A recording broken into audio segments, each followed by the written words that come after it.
लाल जी भी हैं, उत्कर्ष भट्ट जी भी हैं, नरेंद्र सिंह नेगी जी भी हैं और सम्मान के आप मुख्य अतिथि भी हैं।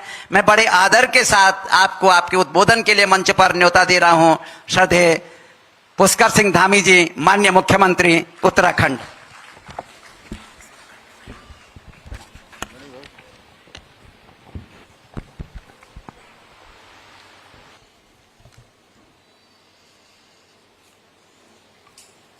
भारत माता की, भारत माता की।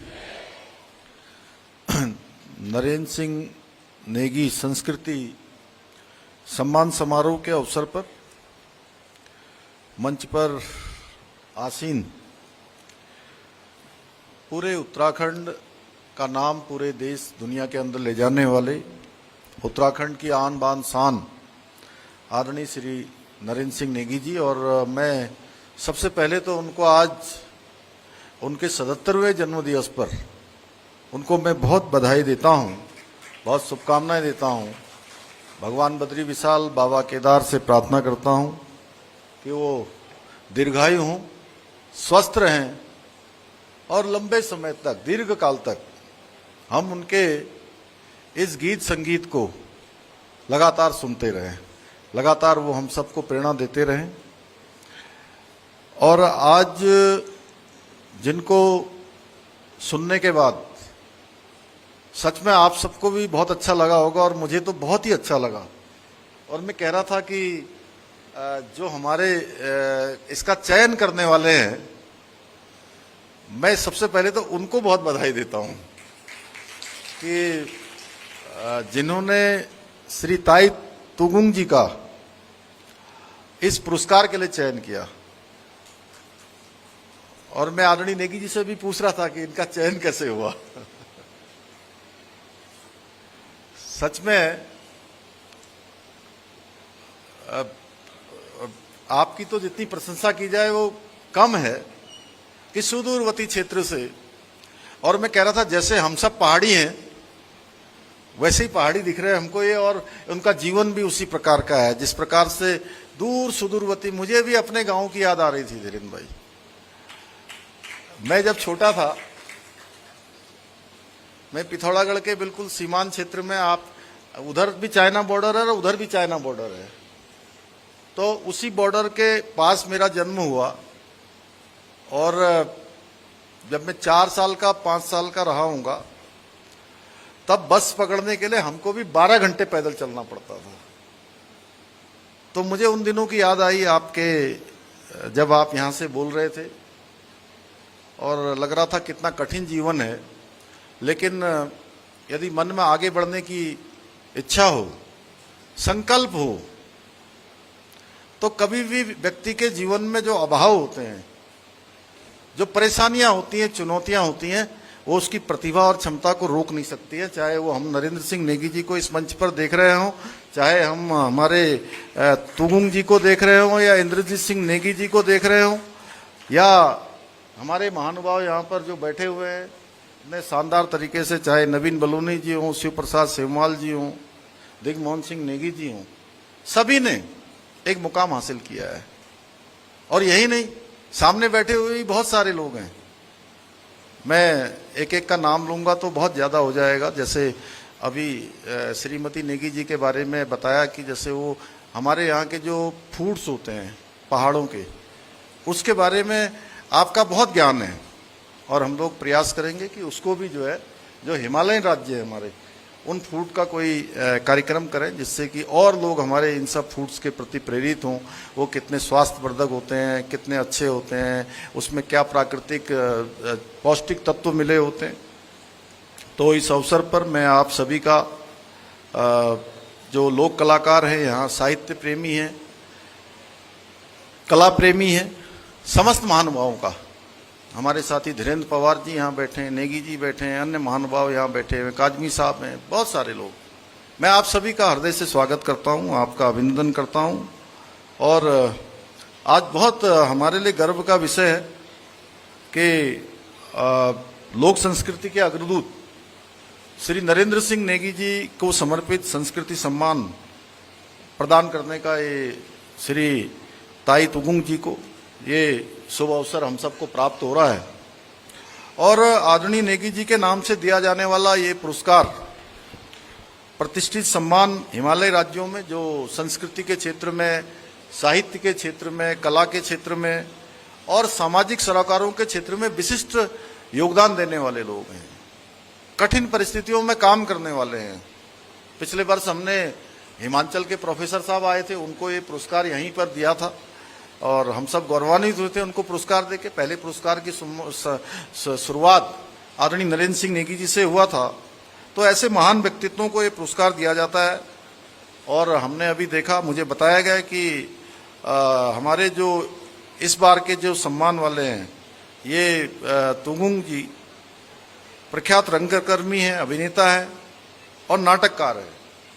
उनको देने का हम सबको ये शुभ अवसर मिला है और आपने नीसी भाषा, अरुणाचली हिंदी के साथ साथ अपने नाटकों, रंगकर्मों और सिनेमा के माध्यम से नीसी समाज की लोक संस्कृति, परंपराओं और सामाजिक सरोकारों को राष्ट्रीय और अंतर्राष्ट्रीय स्तर पर व्यापक पहचान दिलाई है।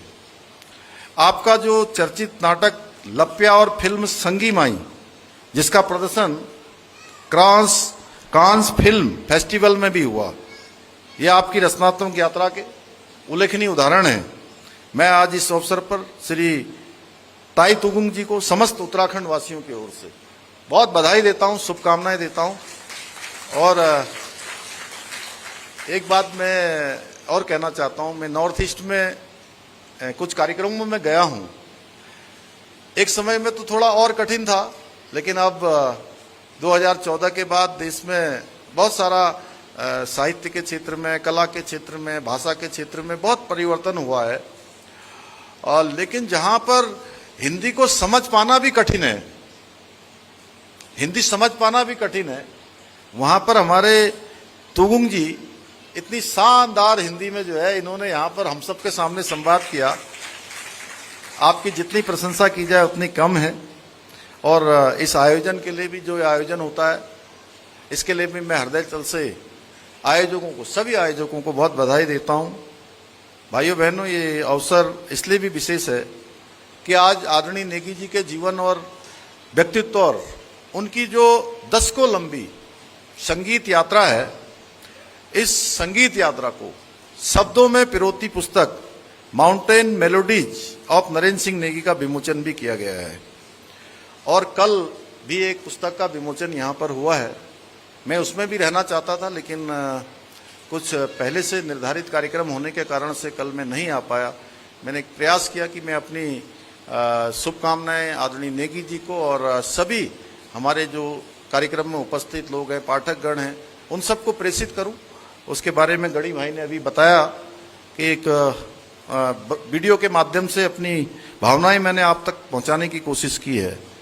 और मुझे पूरा विश्वास है, चाहे कपिल जी हों, चाहे हमारे भट्ट जी हों, जिन्होंने दोनों ने ही ये पुस्तकों को रचा है, मैं दोनों को बहुत बधाई देता हूं। और मुझे पूरा विश्वास है कि इस पुस्तक के माध्यम से हमारी लोक भाषा, हमारी लोक संस्कृति के क्षेत्र में और आदरणीय नेगी जी के योगदान को हमारे आने वाली पीढ़ी हमेशा अपने स्मरण में रखेगी, हमेशा अपने जीवन में ध्येय के रूप में, अपने मार्ग के रूप में, पाथेय के रूप में, एक पथ के रूप में अजय जी।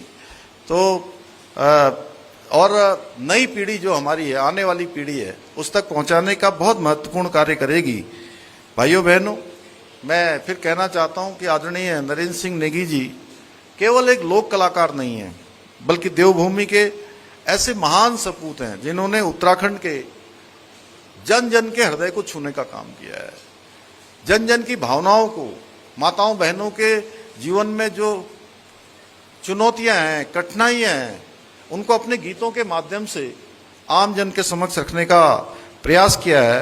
और मैं सच कहूं तो नेगी जी ने उत्तराखंड की आत्मा को स्वर प्रदान किया है।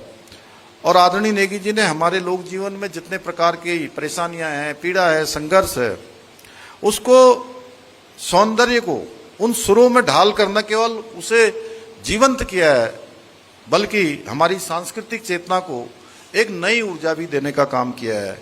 आपने, चाहे वो पलायन का दर्द हो, पर्यावरण की चिंता हो, विशेष रूप से जो हमारे यहाँ की मातृशक्ति का संघर्ष है और उस पर बहुत मार्मिक गीत रचे हैं।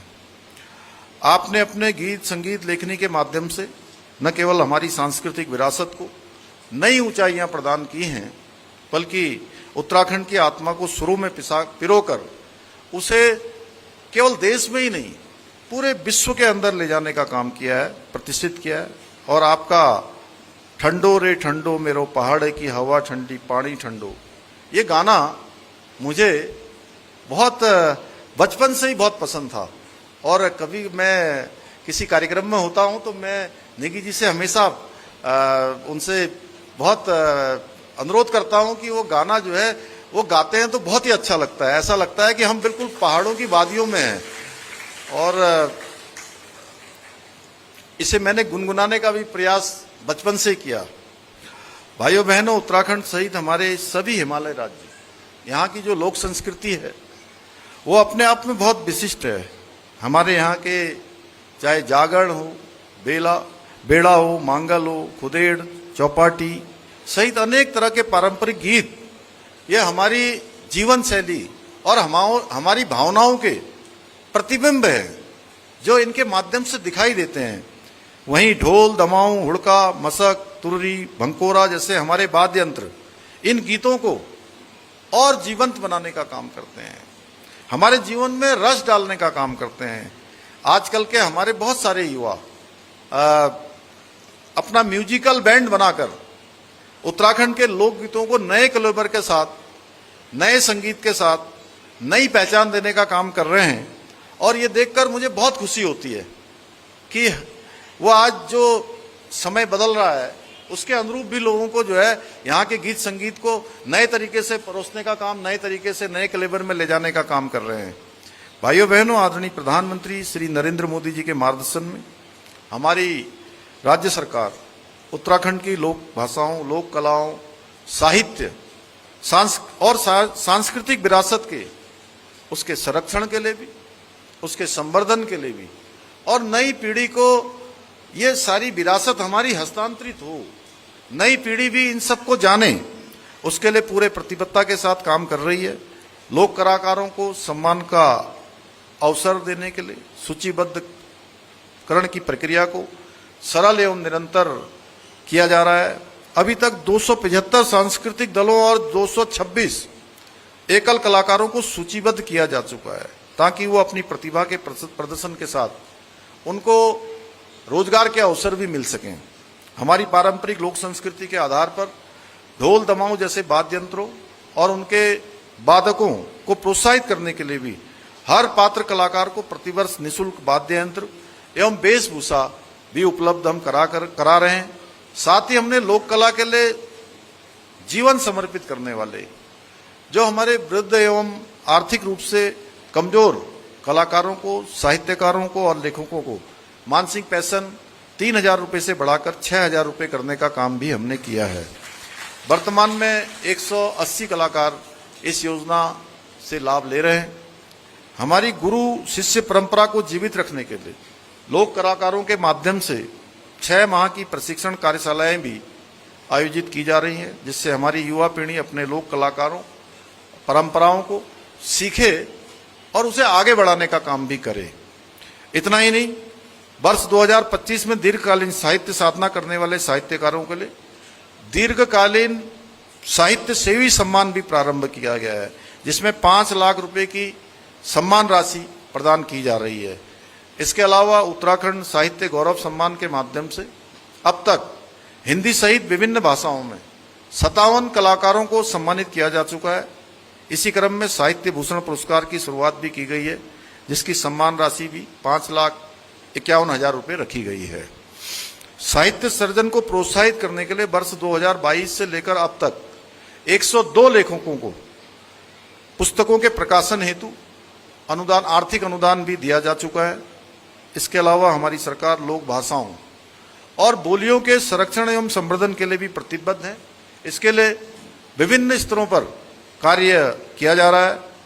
भाइयों बहनों, हम चाहते हैं कि हमारा राज्य उत्तराखंड केवल पर्यटन का ही नहीं बल्कि साहित्य और संस्कृति का भी राष्ट्रीय केंद्र बने। इस दिशा में कार्य करते हुए हम प्रदेश में 2 स्थानों पर 2 साहित्य ग्राम विकसित करने की योजना पर कार्य कर रहे हैं, जहां पर साहित्यकारों के लिए आवास, पुस्तकालय, अध्ययन केंद्र और संगोष्ठी जैसी सुविधाएं उपलब्ध होंगी। देहरादून का हिमालय सांस्कृतिक केंद्र, आर्ट गैलरी और संग्रहालय जैसी पहलें हमारे इसी साहित्यिक संकल्प का हिस्सा है। हमारा प्रयास है कि हमारे सभी लोक कलाकारों को मंच मिले, साहित्यकारों को सम्मान मिले, लोक भाषाओं को पहचान मिले और हमारी नई पीढ़ी अपनी जड़ों से मजबूती से जुड़ी रहे, अपनी विरासत को आगे बढ़ाते रहे। भाइयों बहनों, हमारी सरकार अपनी समृद्ध सांस्कृतिक विरासत, लोक परंपराओं को सुरक्षित रखने के लिए अपने विकल्प रहित संकल्प के साथ कार्य कर रही है। मुझे पूरा विश्वास है कि हमारे इस संकल्प को साकार करने में आप सभी का सहयोग हमें इसी प्रकार मिलता रहेगा। इसी विश्वास के साथ आप सभी का पुनः मैं एक बार अभिनंदन करते हुए, अनेक लोग आज अनेक स्थानों से आए हैं जिनका गणी भाई ने यहाँ से संबोधन किया था, मैं उन सब का भी आज यहाँ इस विशेष कार्यक्रम में उपस्थित होने के लिए अपनी ओर से हृदय से आप सबका स्वागत करता हूँ, अभिनंदन करता हूँ। और श्री ताई तुगुंग जी को एक बार फिर से हम सब की तरफ से बहुत बधाई कि आप निरंतर आगे बढ़ते रहिए। आप भी बहुत सारे लोगों के लिए रोल मॉडल हैं और आपको देखकर जो लोग अभाव में रहते हैं, जिनके जीवन में कठिनाई है, वो सच में आपको अपना प्रेरणा स्रोत पाएंगे। और फिर से आदरणीय नरेंद्र सिंह नेगी जी को उनके जन्म दिवस पर एक बार फिर से उनको बहुत बधाई देते हुए मैं अपनी बात को समाप्त करता हूँ। धन्यवाद।